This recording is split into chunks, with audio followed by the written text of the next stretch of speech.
Eu sei que você já ouviu a expressão que um filme precisa arrecadar 3 vezes ou mais o seu orçamento de produção para se pagar. E bem, é verdade. Vamos tentar primeiro entender o que é que está envolvido quando a gente pensa no orçamento de uma produção. Então, quando a gente pensa no production budget, no orçamento de produção, a gente está pensando apenas no dinheiro que é feito para tirar aquela ideia do papel, no roteiro, e transformá-la em filme. Então você está pegando dinheiro para pagar ator, dinheiro para pagar cenários, dinheiro para pagar estantes, para adquirir câmeras ou alocar câmeras, em transformar essa ideia em um filme.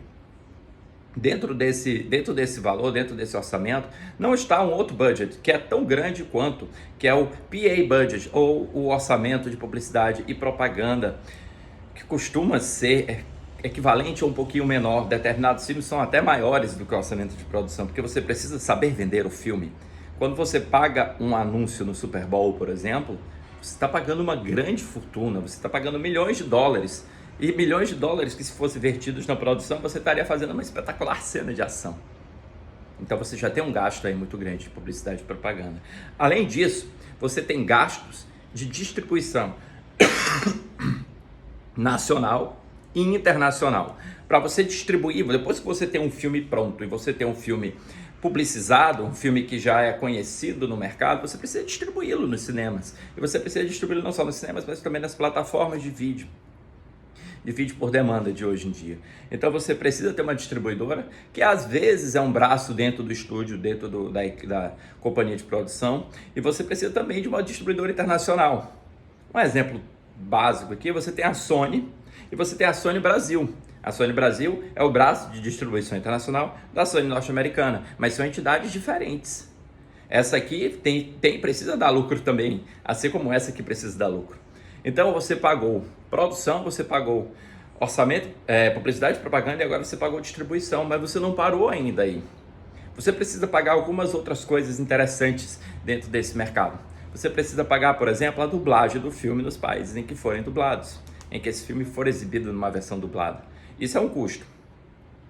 Você precisa pagar assessorias de imprensa.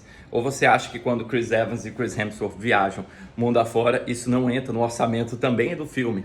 Numa grande conta, numa grande matemática que soma todas as despesas e todas as receitas do filme. Não é fácil assim.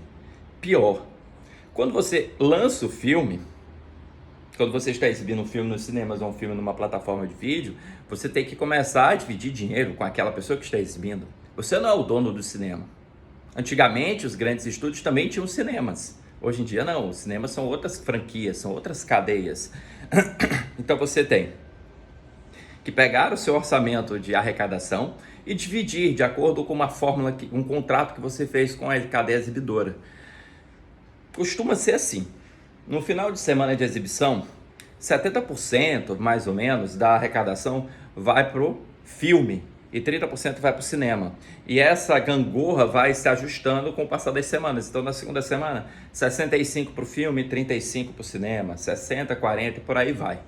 Então, uma parte muito significativa vai para o cinema. Depois que vai para o cinema, é tirada a fatia que vai pagar a distribuidora e é tirada a fatia que vai pagar publicidade e propaganda. O que sobra, depois de pagar todo mundo dessa cadeia, que é uma cadeia muito mais extensa, eu apenas resumi para tentar explicar um ponto, sobra para o filme. É por isso que hoje em dia nunca se diz que Liga da Justiça se pagou.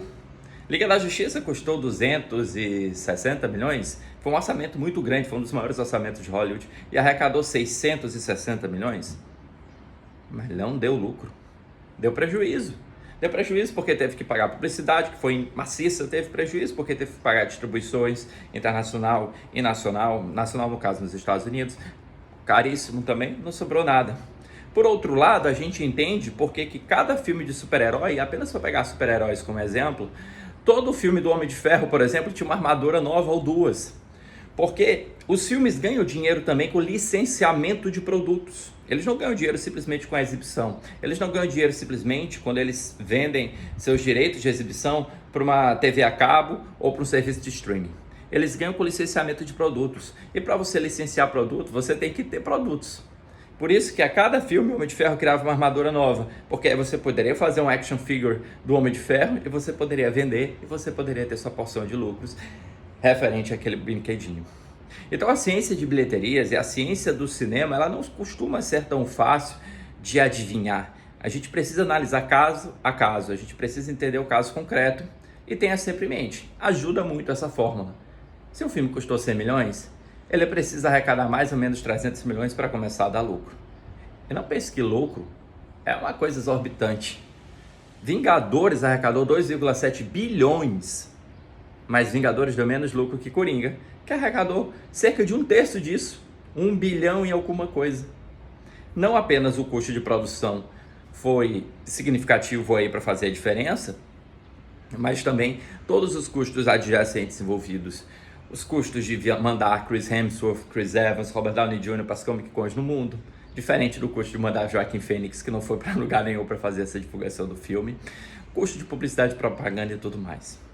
Então, tenha em mente uma coisa: analisar que um filme é um fracasso ou que um filme é sucesso não é simplesmente pegar o orçamento e dividir pela arrecadação. É muito mais do que isso. E às vezes vale a pena ler um especialista no assunto para entender melhor.